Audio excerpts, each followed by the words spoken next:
एक ग्रोसर बाइस 80 KG rice को इस रेट पे बेच रहा है, ख़रीद रहा है, और उसमें कितना है 120 केजी राइस जो है उसमें मिक्स कर दे रहा है, और वो किस रेट पे उसे अवेलेबल है 16 रुपीज़ पर केजी के हिसाब से है। तो आपको क्या कहा गया है, वाट रेट पर केजी शुड ही सेल, उसे कितने रेट पर उस मिक्सचर को जो उसने मिक्स किया है, कौन सा 80 केजी राइस प्लस 120 केजी, ये दो मिक्सचर हैं, इसको इसने किस रेट पे लिया है, एट द रेट 13 रुपीज़ 50 पर केजी के हिसाब से लिया है इसने इसको, और 120 वाले को इसने लिया है ₹16 पर केजी के हिसाब से। तो इस दो मिक्सचर को वो क्या कह रहा है, किस रेट पे उसे बेचना चाहिए कि उसे प्रॉफिट कितना हो जाए। तो देखो 80 केजी, सॉरी ये कितना है 80 केजी है, तो 80 केजी का आप कॉस्ट निकाल लोगे, तो 80 केजी इंटू 13.5 रुपीज़, तो टोटल कॉस्ट इसकी आ जाएगी 180, इतनी आ जाएगी। ऐसे ही आप इसको निकालोगे, ठीक है, इसकी कॉस्ट निकालोगे 120 इंटू 16,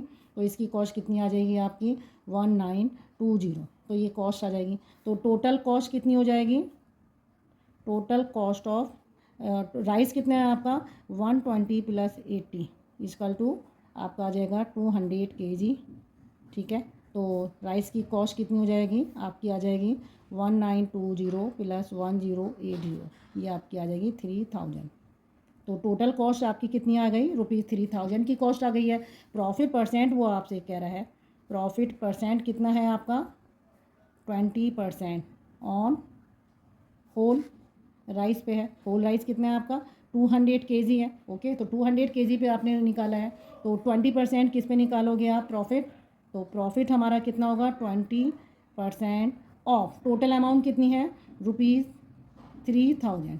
तो इस पे आप निकालोगे 20/100 इंटू 3000, 2 जीरो से कट जाएंगे, 2 3 जा 6, ये आ जाएगा 600 रुपये का आपको क्या हो जाएगा प्रॉफिट हो जाएगा। इसके बाद आप क्या करोगे, selling price is equal to cost price plus profit.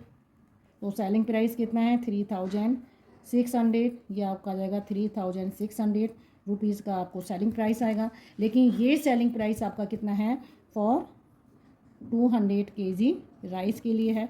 तो 200 केजी राइस के लिए सेलिंग प्राइस कितना है, इतने रुपीज़ है। हमें 1 केजी राइस के लिए निकालना है, तो 1 केजी राइस के लिए क्या कर दोगे आप, अपॉन 200, 2 जीरो ये कट गए, ये आ जाएगा 18।